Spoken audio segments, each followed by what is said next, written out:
It's Roll for Crit here with a Kickstarter preview for School of Sorcery from Dr. Finn Games. This one takes place in a School of Sorcery, as I mentioned earlier. You're trying to gain influence, you're trying to cast crystals to collect various different cards using dice as well, and ultimately the first player to reach 13 points is going to be the winner. Each round is going to be broken up into 5 phases where you'll be playing them almost simultaneously.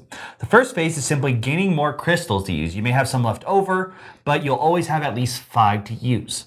You'll then roll the dice. You'll then use these cards. Everyone has the same 6 cards, and you're going to secretly assign 1 to each die. Once both you and your opponent have done so, you will flip them over.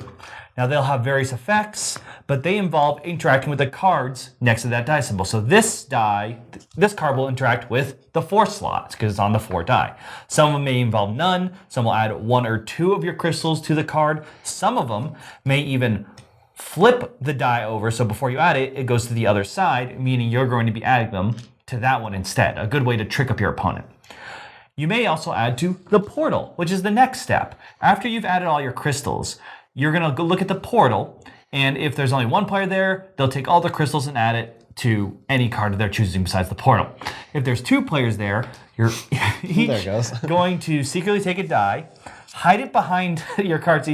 Obviously, you can see overhead, but not your opponent. Choose a side, then reveal, and you will then move your crystals there. You're going to try to score these with crystals. We'll actually get to that when we get to the scoring phase. You're first going to be able to try to mess maybe a little bit more with your permanent cards. We'll get to more of each card type, but they'll allow you to do things such as move crystals, add crystals, and maybe get some more. Finally, starting from 6 down, you're going to see if you score any. Now, the top tells you how many crystals you need, as well as how many you need to beat your opponent by. So you could have 5 here. So I'll just add 5 there. But if you're not beating your opponent by 3, it's not scored. So that's a big important thing. And the loser will get their crystals back. So I did score this. Jonathan still gets 3 crystals back. So he gets a bit of a head start next round in terms of crystals. When you claim a card, you're going to take the winner puts all the crystals in the general supply. Like I said, the loser will get some crystals back. You will add this to your collection. You'll score what's in that top corner. And at the end of the round, you'll see if you have 13 or more points, and whoever has the most points past 13 should be, if you're both over 13, wins. If winning conditions aren't met, you're going to slide cards down, add a new card, and start a new round. There are 3 different types of cards that you can try to get. So there are the red permanent cards, as we mentioned. You're actually going to start with a couple of those as well. And those are permanent abilities you can use once per round. And they'll, as we said, let you do different things like move your opponent's crystals or add new crystals for your own side. Then there are the yellow cards. Same idea as these, special actions, but they're only one-time use. So once you've used that once, it's gone. You still get the points that you scored for it earlier, but the ability is no longer available to you. And then the green ones, they have an effect that is triggered instantly as soon as you score it. Some of those will even interact with other cards of the same type, such as characters. The more characters that you have, the more points they're worth. So sort of a light set collection aspect to those cards only. There's also this broken wand. If you get both halves of this, then that's worth 7 points, but only one of them by itself is worth nothing. So that's a big gamble to try to go for that.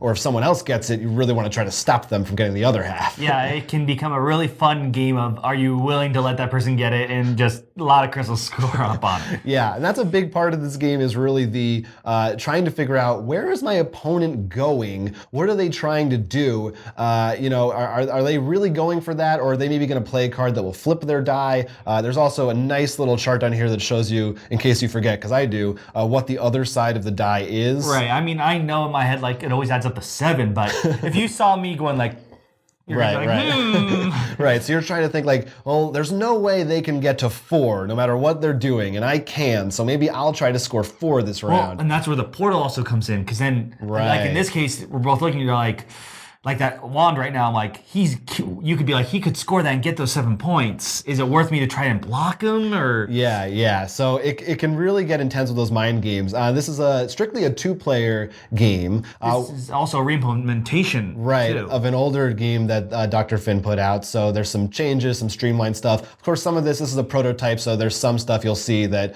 isn't quite finalized in terms of the design, the look of the cards. But overall, it's presents itself pretty well, I think, our version, even in spite of that. And yeah, it seems like if you want a fairly quick playing 2-player game that, there's a little bit of luck in rolling the dice, but there's only so many options and you get to roll 3 and there's so many ways that you can affect those. There's also reroll tokens with reroll either 1 or up to all of them, which is fine. So even though it has that randomness on the dice, it's so much manipulation. It's really, the randomness is more of just to start you off and see how you can use that to fool your opponent. Yeah. And I don't know if there will be more or different types of cards in the final version. We got a couple promos, but I don't know if like expansions and stuff, because you easily could. But there's a pretty good variety, and depending on how quick your games might go, depending on how the cards come out, you're probably going to see some very different cards every time you play, certainly in different orders that will really change. Also, that portal moving, so that's always inconsistent, so like the numbers aren't always the same thing. A lot of interesting stuff like that to keep things varied for what is a relatively simple concept. Yeah, so check out the Kickstarter now. Let us know if you actually had the first version and what your thoughts are on the changes with this. We have not played the first one, so this is our first time in it, and we had a lot of fun messing around with the crystals and had some really hilarious mind games of maybe too many crystals stacking up on the other half of the broken wand. Yeah, so went a little bit crazy. You can also see you did an interview with the designer, Steve Finn, at PAX Unplugged, get a little more insight into how the game plays and maybe some of his thought process behind it. Check all that out. And again, let us know if you're backing it, link in the description down below. Till next time, I'm Jonathan. I'm Will. And this was Roll for Crit. We would love it if you liked and subscribed to this channel and supported us on Patreon as well. For legal reasons, we've got to disclose we're on Facebook, Instagram, and Twitter with more awesome content.